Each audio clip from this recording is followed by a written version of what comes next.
The Stay rain was awake. coming down You like have to God stay himself with was me. crying over Atlanta. Help is coming. Not the gentle kind of rain that makes you want to curl up with a book. No, this was the angry kind. The kind that floods streets in minutes. The kind that makes you question every decision that led you to be outside at 11:47 p.m. on a Wednesday night. The rain was washing away the blood, but it couldn't wash away the sins of the Williams family. Not tonight, not ever. Amara Williams fell to her knees in the mud.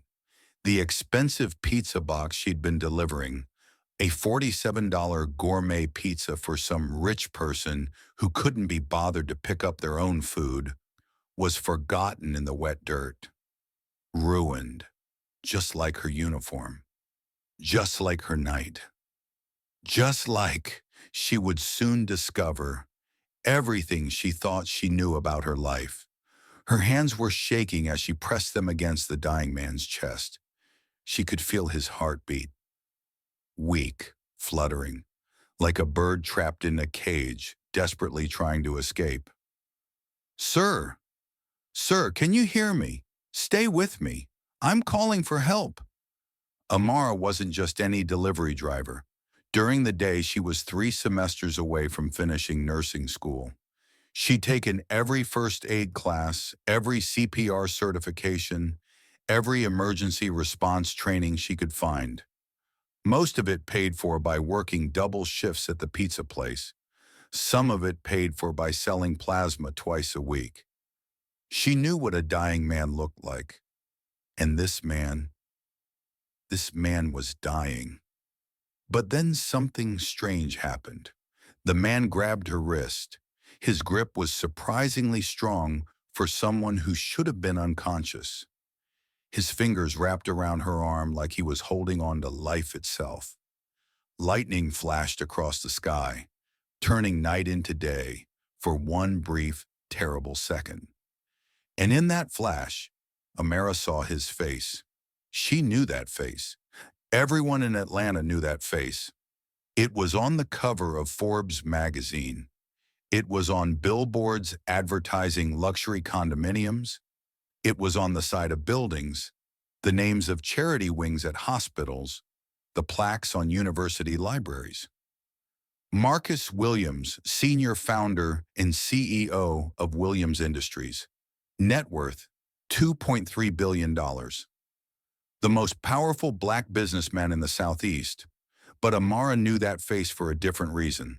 She had a photo of that face hidden in a shoebox under her bed. A photo of that face smiling, holding a little girl on his shoulders. A photo that was 22 years old. A photo of her father. Amara's breath hitched. Her hands stopped moving. She forgot about CPR. She forgot about emergency protocols. She forgot about everything except the impossible truth staring back at her. "No," she whispered, her voice barely audible over the pounding rain. Tears started streaming down her face, mixing with the raindrops until she couldn't tell which was which. "It can't be. It can't be." The man gasped. Blood trickled from his lip. He must have bitten his tongue when he fell. His eyes were unfocused, swimming in and out of consciousness. But he managed to speak. Don't let her find me. She did this. Don't let her." His voice faded. His grip on her wrist loosened. Up in the mansion, the massive, sprawling Williams estate that loomed over them like a castle from a dark fairy tale, a silhouette appeared in an upstairs window. Vivian Williams, Atlanta's most celebrated philanthropist, society queen, and devoted wife of 19 years, sipped her Chateau Margaux 2005 and smiled. She watched her husband's body lying in the driveway with the same expression most people reserve for watching a mildly interesting TV show. "Goodbye, Marcus," Vivian whispered to the glass, her breath fogging the window for just a moment before disappearing. "Everything is mine now. Everything was always supposed to be mine." She took another sip of wine. It really was an excellent vintage. Shame to waste it on such an occasion, but one had to celebrate properly. She didn't notice the beat-up Honda Civic parked by the gate. She didn't notice the young woman in the faded pizza delivery uniform kneeling in the mud. And she certainly didn't notice that the young woman had the exact same eyes as the man she had just poisoned. Down in the rain, Amara wasn't just a delivery driver anymore. She wasn't just a struggling nursing student. She wasn't just a girl who had grown up wondering why her father abandoned her. She was looking at the man she had mourned since she was 6 years old. The man whose funeral she had cried at, even though there was no body. The man whose memory she had cursed every time she couldn't afford groceries. The man she had trained herself to hate because hating him was easier than missing him. "Daddy?" she choked out, the word feeling foreign on her tongue. She hadn't called anyone daddy in 22 years. The billionaire's eyes focused, really focused. And for one crystal clear moment, he saw her. Not the delivery driver, not the stranger who happened to find him. He saw the little girl he had lost, the little girl he had mourned for over 2 decades. "Amara?" His voice cracked. My little princess?" And then his eyes rolled back, and he went limp in her arms. "Daddy!" "No, no, no, stay with me." "Daddy!" To understand how a struggling pizza delivery girl ended up holding the richest man in Atlanta in her arms, and how she was about to become the worst nightmare of the evil woman watching from the window, we have to go back 6 hours earlier. Same city, same storm brewing on the horizon. Very different circumstances. Behind the wheel of a rusty 2003 Honda Civic, the kind of car that cost more to maintain than it was worth, the kind of car that had 247,000 miles on it and groaned every time you turned the steering wheel, sat Amara Williams, 28 years old, eyes that had seen too much struggle and too little sleep, a faded red polo shirt with Tony's Gourmet Pizza embroidered on the chest, working her third job of the day. At 6 a.m. that morning, she had been at Mercy General Hospital working as a nursing assistant, changing bedpans, taking vitals, holding the hands of elderly patients who had no one else to hold them. At 2 p.m., she had rushed to her classes at Atlanta Community College, 3 semesters away from her nursing degree, 3 semesters that might as well have been 3 lifetimes away, given how hard it was to pay for them. And now at 11 p.m., she was delivering pizzas to rich people who thought a $47 pizza was a reasonable late-night snack. Her phone rang through the car's ancient speakers. The Bluetooth connection was spotty. Sometimes it worked. Sometimes it played her grandmother's voice like she was speaking from the bottom of a well. "Baby, are you eating?" Grandma Ruth's voice was like warm honey, even when it was crackling through bad speakers. 82 years old, raised Amara since she was 6. Never complained, never asked for anything, never let Amara see how much pain her arthritis caused her, or how her heart medication cost more than most people's car payments. "I ate at the hospital, Grandma. They had leftover sandwiches from some meeting." It was a lie. Amara had given her sandwich to a homeless man she'd seen outside the hospital. She'd eat when she got home. "Maybe. You're working too hard, baby.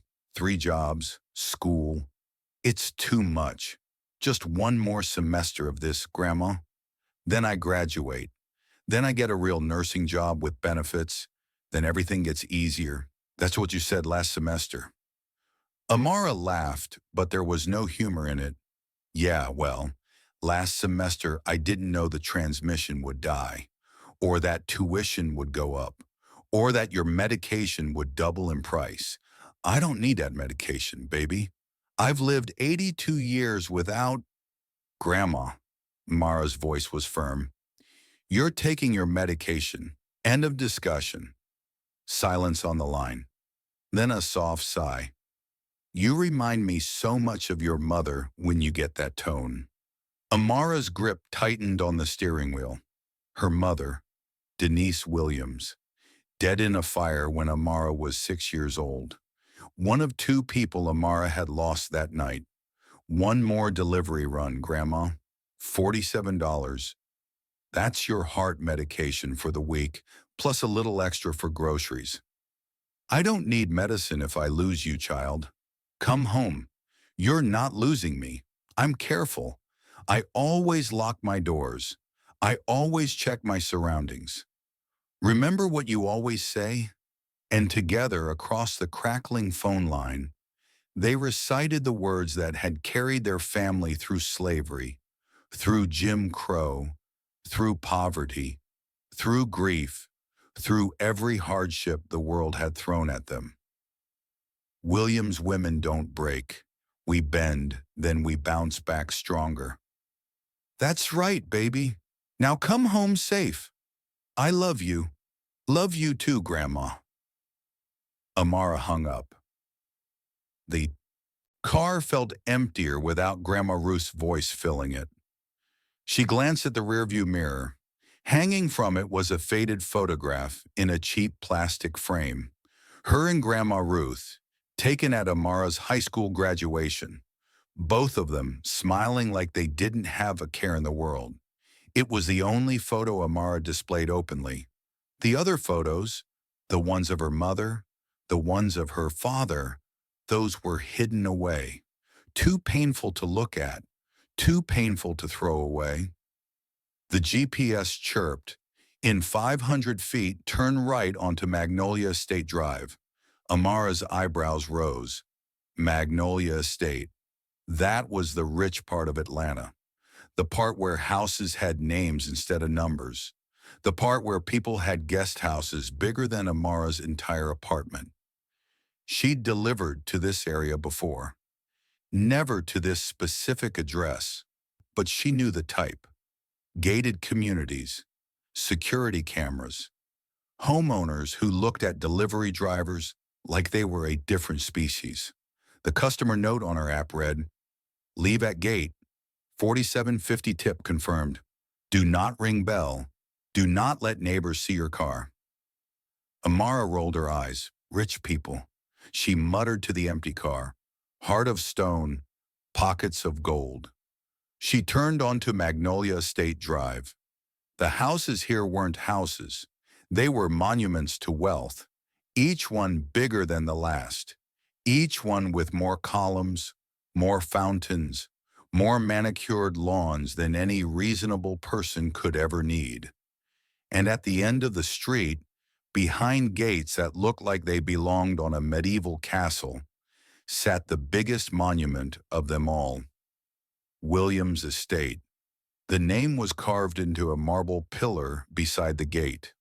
Amara barely glanced at it. Williams was a common enough name. Half the black folks in Atlanta were named Williams. It didn't mean anything. But somewhere deep in her memory, a 6-year-old girl looked up at a similar gate and asked, "Daddy, is this really our house?" And a warm voice answered, "Not yet, princess. But one day I'll build you a castle bigger than this." Amara shook off the memory. That man was dead, or as good as dead. He'd abandoned them, left them with nothing, let them believe he'd died in that fire alongside her mother. At least that's what Amara had always believed. She pulled up to the gate, left the pizza box on the designated shelf, took a photo for the app, got back in her car, and that's when the storm hit. Meanwhile, 6 hours earlier, in the Williams Industries executive boardroom, the 47th floor of the tallest building in Atlanta, a very different kind of storm was brewing. The boardroom was a temple to money, floor-to-ceiling windows overlooking the city, a table made from a single piece of 100-year-old oak, chairs that cost more than most people's cars, And at the head of that table sat Marcus Williams Sr., 62 years old, silver hair, distinguished, the kind of man who commanded attention just by walking into a room, the kind of man whose handshake could make or break careers. But today something was different. His hands trembled slightly as he adjusted his papers. His skin had a grayish tinge that his expensive suit couldn't hide, and his eyes that had stared down hostile takeovers and billion-dollar negotiations, looked tired, haunted. Seated around the table were the 12 members of the Williams Industries Board of Directors. Some were old allies, some were newer additions. And at the far end of the table, watching Marcus with barely concealed anticipation, sat two people who mattered more than all the others combined. Vivian Williams, 58 years old, platinum blonde hair styled to perfection, designer dress, diamond earrings that cost more than most houses. She had the kind of beauty that aged well, the kind that came from expensive surgeons and more expensive skincare routines. She had been Marcus's wife for 19 years. His rock, he used to call her. His salvation after losing Denise and Amara in that terrible fire. If only he knew what she really was. Beside Vivian sat her son, Derek Williams, 34 years old. Marcus had adopted him when he married Vivian, given him the Williams name, raised him as his own. Derek was handsome in a cold, calculating way. He wore suits that cost $10,000 and smiled at people like he was measuring them for coffins.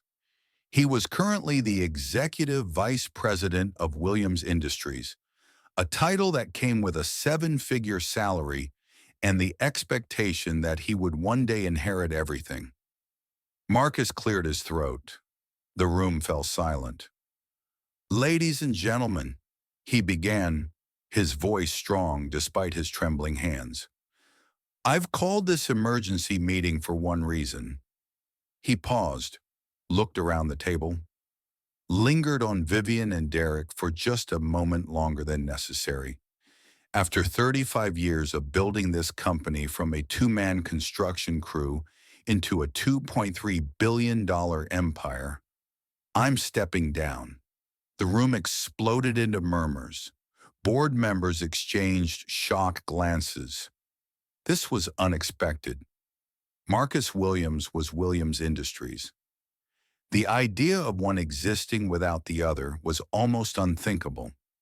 Vivian's face arranged itself into an expression of wifely concern, but her eyes flickered with something else. Anticipation, hunger. Derek didn't even bother hiding his smirk. "Finally," he muttered, just loud enough for those nearby to hear. Then louder, playing the concerned son.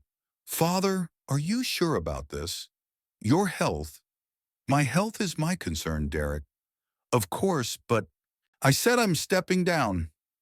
Marcus's voice hardened. "That doesn't mean I'm dying, and it doesn't mean I'm giving up control." The smirk faded from Derek's face. "What do you mean?" "I mean that the question of succession has already been decided. It was decided 25 years ago." Vivian's mask slipped, just for a second, just enough for Marcus to see the panic underneath. 25 years ago?" she asked, her voice carefully controlled. "Marcus, darling, 25 years ago, you weren't even married to me yet. Surely any will from that time has been superseded by—" "No." The single word hung in the air like a guillotine. "The will I wrote 25 years ago has never been changed, never been updated, and according to its terms, upon my retirement or death, full control of Williams Industries passes to my legal heirs."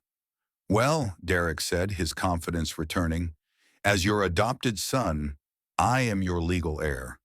So, you are not mentioned in that will, Derek." Silence. Absolute, crushing silence. Derek's face went pale. Vivian's hands, hidden beneath the table, clenched into fists. The will names two beneficiaries, Marcus continued. My wife, Denise Williams, and my daughter, Amara Williams. They're dead! Vivian's composure shattered. She was on her feet, her chair scraping against the floor. They died in that fire 22 years ago. You told me yourself. We had a funeral. We mourned them. You can't... Sit down, Vivian. Something in Marcus's voice made her comply. She sank back into her chair, but her eyes were wild, calculating, desperate. Marcus reached into his briefcase, pulled out a manila folder, dropped it onto the table with a heavy thud. 6 months ago, he said quietly, I hired a private investigator. Something about that fire never sat right with me. The way the evidence was so clean, the way the insurance payout came through so quickly, the way certain people seemed so eager for me to move on. He opened the folder, spread the contents across the table. The fire marshal's report was falsified. Someone paid him $500,000 to declare it an accident. 3 months later, that fire marshal died in a car accident. More papers. The coroner's report was also falsified. My wife's body showed signs of strangulation that were deliberately omitted from the official autopsy. Vivian was trembling now. Whether from rage or fear, Marcus couldn't tell. And here's the most interesting part. Marcus pulled out a bank statement. 2 days before the fire, $500,000 was transferred from a Williams Industries account to an offshore shell company. That company then paid the fire marshal. That company was registered to a name I didn't recognize at first. He looked directly at Vivian. Vivian Blackwell, your maiden name. The boardroom erupted. Board members were shouting, demanding explanations, threatening to call lawyers. Derek was on his feet, his face red with rage or fear, probably both. But Vivian sat perfectly still. Her mask was back in place. The cold, calculating mask of a woman who had waited 19 years for this moment and wasn't about to lose everything now. These are lies, she said, her voice icy calm. Fabrications. My husband is clearly suffering from some kind of mental breakdown. The stress of running this company has finally... I'm going to the police tonight, Vivian. That stopped her cold. I'm going to the police, Marcus repeated, with all of this evidence. And I'm going to find out what really happened to my wife and daughter 22 years ago. He stood up. His legs were shaky. The stress was taking its toll. But his resolve was iron. This meeting is adjourned. I'll expect everyone's resignation letters on my desk by Monday. We're going to rebuild this board from the ground up, without the rot. He walked out of the boardroom. Behind him, Vivian's mask crumbled into something much uglier. Chapter 3. The Poison. 8 o'clock that evening. The Williams estate. The storm had arrived. Rain lashed against the mansion's windows like it was trying to break in. Thunder rolled across the sky every few minutes, making the chandeliers tremble. Marcus sat alone in his study. The room was filled with memories, photos of ribbon-cutting ceremonies, awards, magazine covers. But the photos Marcus was looking at weren't on the walls. They were spread across his desk. Photos of Denise. Photos of Amara. Photos from a life he'd lost 22 years ago. In one photo, Denise was laughing at the camera, her eyes full of life. She'd been 28 when she died, the same age Amara was now, Marcus realized with a pang. In another, 3-year-old Amara sat on Marcus's shoulders, her tiny hands gripping his hair, her smile wide and fearless. I should have looked harder, Marcus whispered to the photos. I should have known you were still out there, princess. I should have known. The study door opened. Marcus quickly gathered the photos, sliding them back into their folder. Vivian entered carrying 2 glasses. Her smile was perfect, warm, the smile of a devoted wife concerned about her husband's health. "Darling," she said softly, "you've been in here for hours. You barely touched dinner. I thought you might need something to calm your nerves." She set 1 glass in front of him. Scotch, his favorite brand. The bottle cost $500 and Vivian always made sure they had one in stock. "I know today was difficult," she continued, settling into the chair across from him. "All those accusations. Clearly someone is trying to manipulate you, trying to tear apart everything we built together." Marcus looked at her, really looked at her. For 19 years, he had seen what she wanted him to see: the loving wife, the supportive partner, the woman who had helped him rebuild his life after tragedy. Now he saw something else, something cold behind her eyes, something patient and predatory. "You're right," he said carefully. "Today was difficult. Maybe I shouldn't have made such accusations without more proof." Vivian's smile widened. "Of course, darling. Anyone can fabricate documents these days. Digital manipulation, deep fakes. You can't trust anything. Maybe I should call my lawyer, have him look at everything again, make sure I'm not making a mistake." "That's a wonderful idea. But not tonight. Tonight you need to rest." She nodded toward the glass. "Drink. Doctor's orders." Marcus picked up the glass. The scotch smelled perfect, smoky, rich. Exactly the way it always smelled. But something made him hesitate. Call it instinct.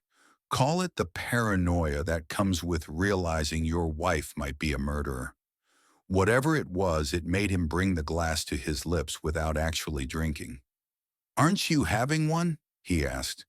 Vivian's smile didn't waver. "You know I prefer wine. I have a glass waiting in the living room." Marcus nodded. He pretended to drink, felt the scotch touch his lips but didn't let it enter his mouth.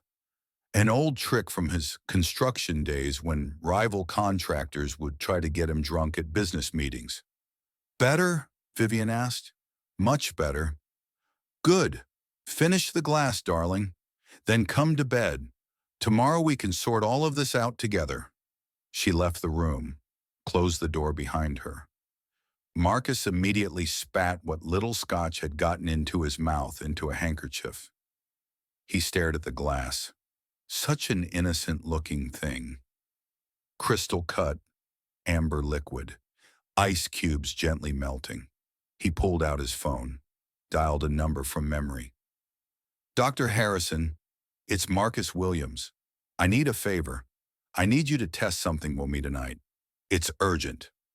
1 hour later, Dr. Harrison called back. "Marcus, where did you get this?" "From a glass of scotch." "Why? What did you find?" "A lethal combination. Beta blockers and digitalis in extremely high doses. Whoever made this drink knew exactly what they were doing. It would cause a massive heart attack within hours. And because you're already on heart medication, it would look completely natural." Marcus closed his eyes. He had hoped somehow that he was wrong, that Vivian wasn't what he suspected, that the woman he had shared his bed with for 19 years wasn't capable of murder. But hope was a luxury he could no longer afford. "Thank you, Dr. Harrison. I owe you one." "Marcus, you need to go to the police, tonight." "I will. But first I need to get my evidence out of this house. And I need to get myself out." He hung up, looked at the glass of poisoned scotch still sitting on his desk. 19 years. 19 years of lies. And it was only ending now because Vivian had gotten greedy, had gotten impatient. Marcus grabbed the folder of evidence, the original will, The bank records, the falsified reports, everything the investigator had gathered. He made his way to the garage, each step feeling heavier than the last. The poison he'd accidentally ingested, even the small amount that had touched his lips, was starting to affect him. His heart was racing, his hands were shaking. Sweat was breaking out on his forehead, despite the air conditioning. In the garage, he found the one person in this house he could still trust, Mr. Charles, 62 years old. He'd been Marcus's driver for 30 years. Started back when Williams Industries was just Marcus with a pickup truck and a dream. Charles took one look at Marcus and dropped his magazine. "Mr. Williams, good Lord, what happened to you?" "Charles," Marcus stumbled, nearly falling. Charles caught him. "Vivian, she poisoned me. I need to get out. I need to get to the police. This evidence." He pressed the folder into Charles's hands. "This goes to my lawyer, Harrison and Associates, tonight. If I don't make it—" "Don't talk like that, sir. I'm getting you to a hospital." "No!" Marcus gripped Charles's arm with surprising strength. "Not the hospital. Vivian's doctors are there. Her people are everywhere. She's planned this. She's been planning this for years." He gasped. The pain in his chest was getting worse. "Just drive. Get me out of this house. Get me away from here. Then call someone you trust. A doctor. Someone who isn't on Vivian's payroll." Charles nodded. He'd been with Marcus long enough to know when to ask questions and when to act. He loaded Marcus into the back of the Maybach, started the engine, pulled out of the garage. The rain was coming down harder now. Visibility was almost zero. Charles drove carefully, slowly, his eyes scanning the darkness. They made it past the mansion, past the gardens, past the guest houses. They were almost at the gate. And then Marcus convulsed. The small amount of poison he'd ingested was working its way through his system. It wasn't enough to kill him, not quite, but it was enough to send his heart into arrhythmia, enough to make his vision blur and his muscles seize. Charles slammed on the brakes. "Mr. Williams! Mr. Williams!" Marcus was gasping, clutching his chest. His face had gone gray. Can't breathe." Charles threw open his door. He needed to do something. "CPR. Call 911. Something." But Marcus grabbed his arm. "No. Ambulance. They'll finish what she started. Sir, you need—" "Charles, please, I need air. Help me. Help me to the gate. The rain. The cold air. Maybe it will—" It was a desperate idea, a stupid idea, but Charles couldn't think of anything better. He helped Marcus out of the car, half carried him toward the gate. The rain hit them like a wall, cold, brutal, unforgiving. Marcus collapsed near the gate. His body hit the pavement. Blood trickled from his lip where he'd bitten it. And that's when the headlights appeared.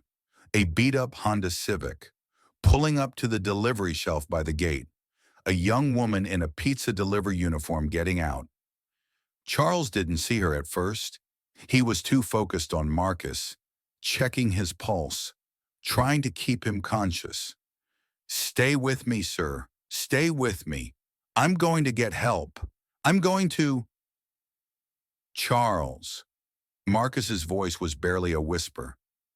But there was something in it, something that made Charles stop and look at his employer's face. Marcus was staring past him, staring at the delivery girl who was now running toward them, pizza forgotten in the mud.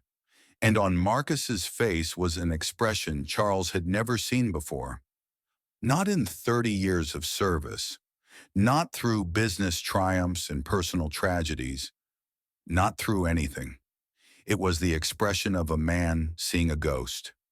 "Charles," Marcus whispered, "that girl, Charles, it's her. It's my daughter.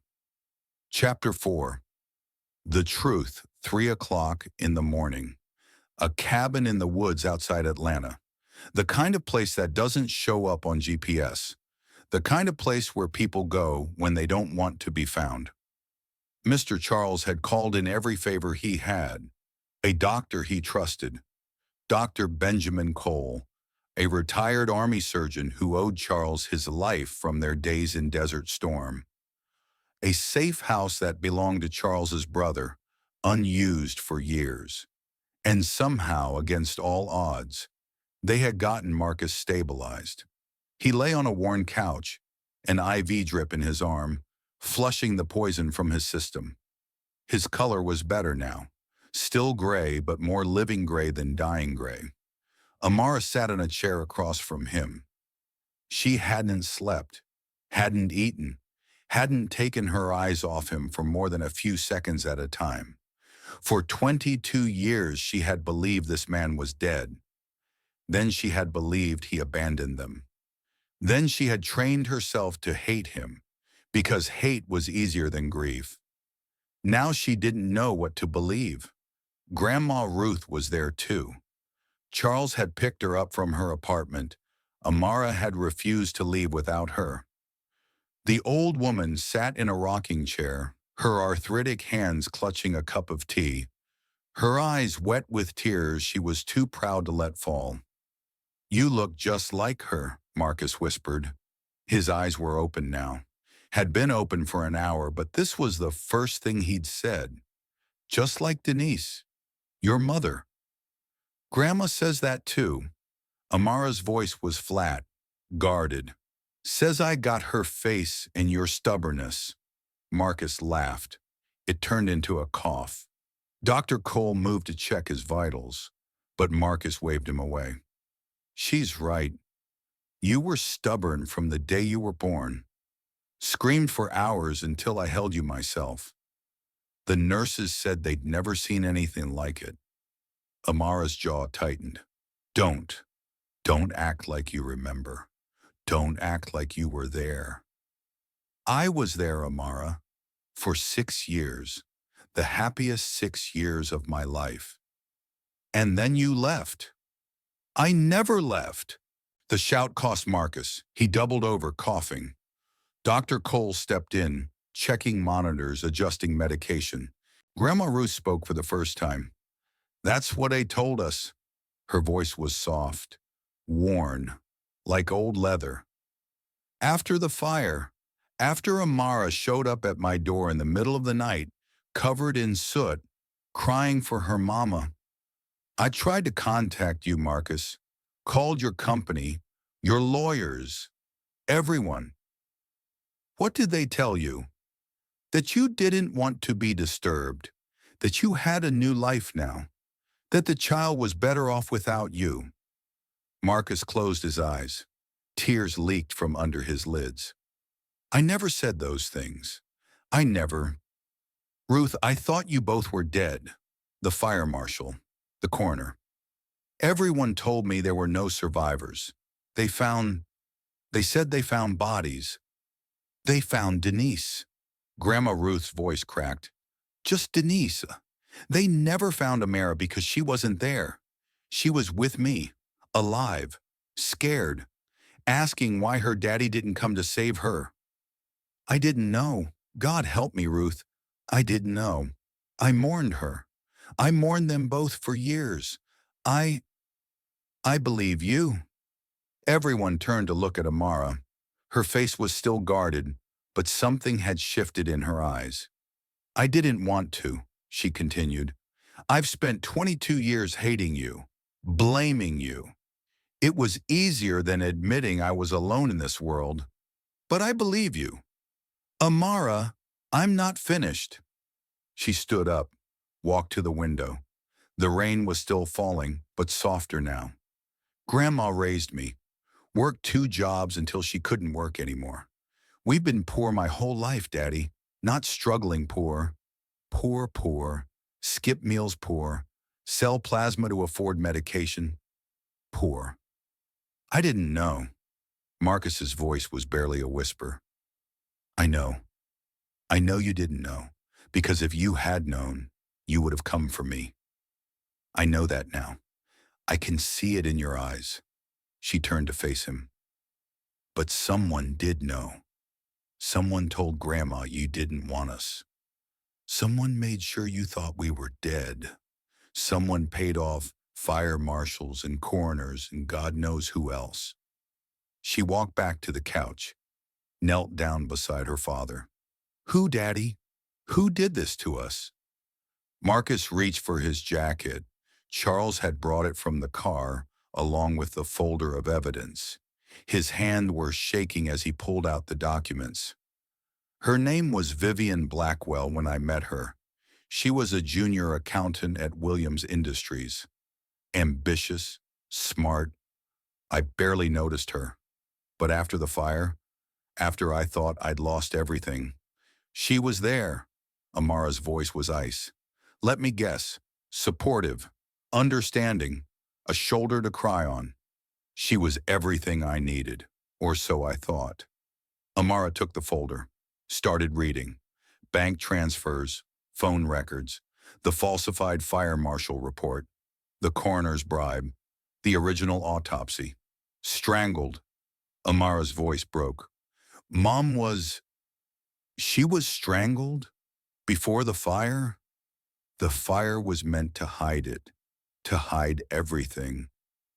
Then Mom didn't die from smoke inhalation. Mom was murdered, and the woman who murdered her has been sleeping in your bed for 19 years. She was shaking now. Not with grief. She was past grief. This was rage. Pure, cold, crystalline rage. My mother saved my life. She threw me out a window. She told me to run and find Grandma. And while she was doing that, someone was strangling her. She couldn't finish. The words got caught in her throat, tangled up with 22 years of tears she'd never allowed herself to cry. Grandma Ruth was at her side in an instant. Old arms weakened by age and arthritis, but still strong enough to hold a grieving child. And Amara let herself be held just this once. Let herself be 6 years old again, crying for a mother who was never coming back. Marcus watched them. His own tears fell freely now. No shame, no dignity, just a father who had lost 22 years with his daughter and was feeling every single one of them. I'm going to make this right, he said. I'm going to expose Vivian, send her to prison, give you everything that should have been yours from the beginning. Amara pulled away from her grandmother, wiped her eyes. When she looked at her father again, the grief was still there, but so was something else. Steel. No, Daddy, she said. We're going to make this right. Together. She picked up Marcus's phone. What are you doing? Calling her. Calling Vivian. She thinks you're dead. She thinks she's won. And tomorrow morning, we're going to show her exactly how wrong she is. Chapter 5. The Call. The phone rang 3 times before Vivian answered. Marcus. Her voice was thick with fake sleep. Darling, where are you? It's 3 in the morning. I've been worried sick. This isn't Marcus. Silence on the line. Then carefully. Who is this? Wow. You really don't recognize my voice? I guess that makes sense. I was only 6 the last time you heard it, right before you tried to burn me alive. More silence. Longer this time. Amara could practically hear Vivian's mind racing, calculating, adjusting. I don't know what kind of sick joke this is, but I'm calling the police. Go ahead, call them. Tell them that the daughter of Marcus Williams, the one you've been telling everyone died in that fire 22 years ago, is alive and holding evidence of murder, bribery, and conspiracy. Amara, the name came out strangled. That's impossible. You're dead. Clearly not. My mother is dead, though, strangled to death by someone who then set a fire to cover it up. Want to guess who the evidence points to? Evidence? The fear in Vivian's voice was delicious. What evidence? There is no evidence because there was no crime. The fire was an accident. The investigators said, the investigators you paid off? Raymond Burks? $500,000 transferred from an offshore account in your maiden name, 2 days before the fire. He's dead now, of course. Car accident, very convenient. Amara let the silence hang, counted to 5. Here's what's going to happen, Vivian. Tomorrow morning, 10 a.m., Williams Industries boardroom. You're going to call an emergency meeting. You're going to announce that Marcus is ill but recovering, and then I'm going to walk through those doors and burn your entire world to the ground. Why would I? Because if you don't, these documents go straight to the FBI and to every news outlet in Atlanta and to every business partner, every society friend, every person whose opinion you've ever cared about. You're bluffing. Am I? Let's find out. I'll give you until 8 a.m. to decide. After that, the FBI gets a very interesting email. Amara started to hang up, then stopped. Oh, and Vivian, my father is alive. The poison didn't work.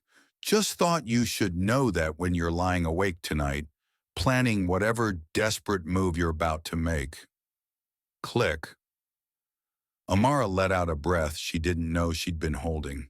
Her hands were steady, steadier than she'd expected. Marcus was staring at her with something like awe. Where did you learn to do that? Amara almost laughed. Daddy, I've been negotiating with landlords, bill collectors, and predatory loan companies since I was 18 years old. Compared to them, Vivian's just another bully with a big house and a small soul. Grandma Ruth smiled for the first time all night. That's my girl. Now we need to prepare. Amara was all business now. Charles, can you get us into Williams Industries tomorrow without being seen? There's a service entrance, used by maintenance staff. I still have clearance. Good, Daddy, how many board members can we trust? Actually trust, not just think we can trust. Marcus thought about it. 3, maybe 4. The others are either in Vivian's pocket or too scared of her to rock the boat. Then we don't trust any of them. We walk in there with evidence so airtight that it doesn't matter whose side anyone is on. We let the truth do the work. She looked at her father, saw him looking back at her with pride and love and 22 years of missed moments. We're going to get through this, Daddy. Williams women don't break. I know, Princess, but you're not alone anymore. Williams men don't break either. Chapter 6. The Confrontation. 10 o'clock in the morning, Williams Industries headquarters. The boardroom was packed. All 12 board members, plus Vivian, plus Derek, plus an army of lawyers and assistants. The air was thick with tension and expensive cologne. Vivian sat at the head of the table, playing the grieving wife to perfection. Tears at the ready, handkerchief clutched in her manicured fingers. Thank you all for coming on such short notice, she said, her voice trembling with practiced emotion. As many of you know, my husband has been under tremendous stress lately. Last night, he disappeared from our home. I fear, she dabbed at her eyes. I fear the worst. Sympathetic murmurs rippled through the room. As his wife and partner of 19 years, I believe it falls to me to ensure the stability of this company during this difficult time. I am proposing that the board grant me emergency executive authority until Marcus is found and his condition assessed. Derek nodded gravely. I second the motion. We can't afford instability right now. The boardroom doors flew open. Marcus Williams rolled in a wheelchair. He was pale, weak, clearly unwell, but very much alive. And pushing him was a young woman none of them recognized.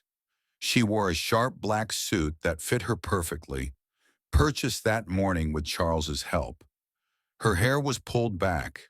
Her eyes were fierce. Vivian's face went white, then red, then a kind of grayish purple that suggested her blood pressure was doing interesting things. Marcus! She recovered quickly, rushing toward him with arms outstretched. Oh, thank God, we were so worried. Don't touch him. Amara's voice cut through the room like a blade. She stepped between Vivian and Marcus, her body a shield. Who the hell are you? Derek demanded. Security.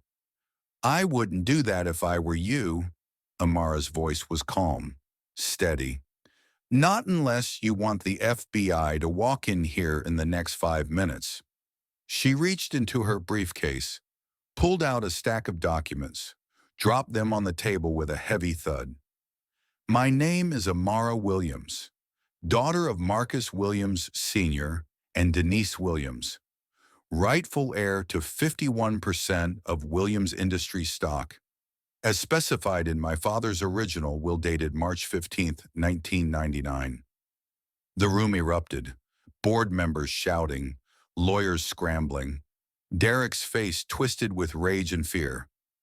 Only Vivian remained still, frozen, her eyes fixed on Amara like a snake watching a mongoose. This is absurd, Derek sputtered. Amara Williams died in a fire 22 years ago. Everyone knows that. Father, tell them she didn't die. Marcus's voice was weak but clear. She survived. My wife, my first wife, saved her. And then someone covered it up. Falsified reports, bribed officials, made me believe I had lost everything. He looked at Vivian. No love in his eyes anymore. No warmth. Just cold, hard truth. That someone was you, Vivian? Lies! Vivian was on her feet, all pretense of grief forgotten. This girl is a con artist, a fraud. She's just after our money. Our money? Amara laughed. It was not a kind laugh. Let me tell you about your money, Vivian. Let me tell you about the $500,000 you transferred to Raymond Burke's 2 days before you had my mother murdered. Let me tell you about the offshore accounts in the Caymans, the shell companies in Delaware, the 22 years of skimming funds from Williams Industries into your personal holdings. She pulled out more documents, spread them across the table. Bank records, transfer receipts, the original fire marshal's report, before you paid him to change it, my mother's original autopsy, showing she was strangled before the fire ever started. The board members were reading now, passing papers back and forth, their expressions shifting from skepticism to horror. And my personal favorite, Amara pulled out her phone, connected it to the boardroom speakers. An audio recording from last night. Vivian Williams talking to Dr. Patterson, the physician who's been managing my father's medications. She pressed play. Vivian's voice filled the room crystal clear. It will look exactly like a heart attack. His existing condition makes it perfect. By tomorrow morning, I'll be a widow, and everything will be mine. The room went absolutely silent.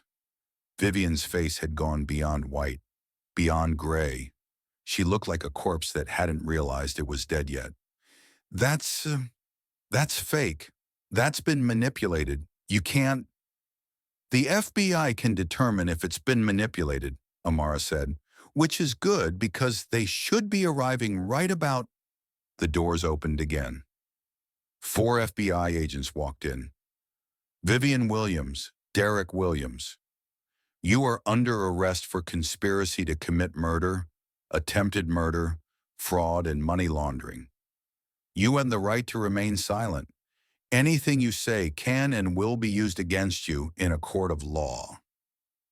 The agents moved through the room with practiced efficiency. Handcuffs clicked around Vivian's wrists, then Derek's. Vivian found her voice again, found it in a scream of pure rage. You can't do this to me. I built this family. I made Marcus who he is today. Without me, he would be nothing. You would all be nothing. She was struggling against the agents now, her perfect mask completely shattered, revealing the monster underneath. And you! She turned her fury on Amara. You should have burned with your mother. You're nothing. A delivery girl, trash. You'll never be... Actually, Amara interrupted, her voice perfectly calm. I delivered pizzas yesterday, and today I delivered justice. She leaned in close to Vivian, close enough to whisper. My mother was a maid when she met my father. She cleaned houses, scrubbed toilets, and she was worth more than you'll ever be. Because real wealth isn't in bank accounts, Vivian. It's in the people who love you. She stepped back. And you? You don't have anyone. Not anymore. The agents dragged Vivian and Derek out of the boardroom. Their screams echoed down the hallway, growing fainter until they finally disappeared. And then it was over. 22 years of lies. 22 years of pain. 22 years of a little girl wondering why her daddy didn't love her enough to stay. Over. Chapter 7. The Beginning. 2 weeks later, the storm was gone. The sun was shining over Atlanta like it was trying to make up for lost time. The Williams estate looked different now. The gates that had once seemed so imposing now stood open. The gardens that had been manicured to sterile perfection now had a vegetable patch in one corner. Grandma Ruth's idea. Marcus was walking again, slowly with a cane, but walking. The doctors said he'd make a full recovery. The poison had been caught in time, thanks to a delivery girl who happened to have medical training. Grandma Ruth had moved into the guest house. She'd protested at first, said she didn't need charity, but Amara had pointed out that it wasn't charity. It was family taking care of family, the way it always should have been. Amara found her father in his study. He was looking at the old photos again. Denise, young Amara, the family they had been before, everything was stolen from them. We should frame these, Amara said, sitting down beside him. Put them where we can see them every day. Your mother would have liked that. She would have liked a lot of things. Amara picked up a photo of Denise laughing at the camera. She would have liked knowing that we found each other again. Marcus was quiet for a moment. Then, the board confirmed everything today. You officially own 51% of Williams Industries. You're the majority shareholder of a $2.3 billion company. Amara nodded slowly. About that, you don't want it? I want it, but not yet. I have 3 semesters left of nursing school. I'm going to finish. Amara, you don't need to work anymore. You never need to work again. I know, but I want to. I didn't work 3 jobs for 8 years just to give up now. I want to earn my degree. I want to help people. Then when I'm ready, I'll take over. Marcus smiled. It was the smile of a father who was proud beyond words. Your mother used to say something. Real wealth isn't in bank accounts. It's in the people who love you and the people you help. I remember. Amara's voice was soft. Grandma says it too. She learned it from Denise. Everything good about our family, everything that matters, that came from her. He reached out and took his daughter's hand. And from you, Princess, you're the best of both of us. Later that day, Amara stood in the driveway. The same driveway where she'd found her father dying in the rain 2 weeks ago. Charles approached her, holding a small box. Found this while cleaning out Mrs. Williams' closet. he said, his voice heavy with disgust at the name. Thought you should have it. Amara opened the box. Inside was a locket. Gold. Antique. Familiar. This was my mother's. She breathed. She must have taken it. After, after everything. Kept it as some kind of trophy. Amara opened the locket. Inside were two tiny photographs. Denise on one side, baby Amara on the other.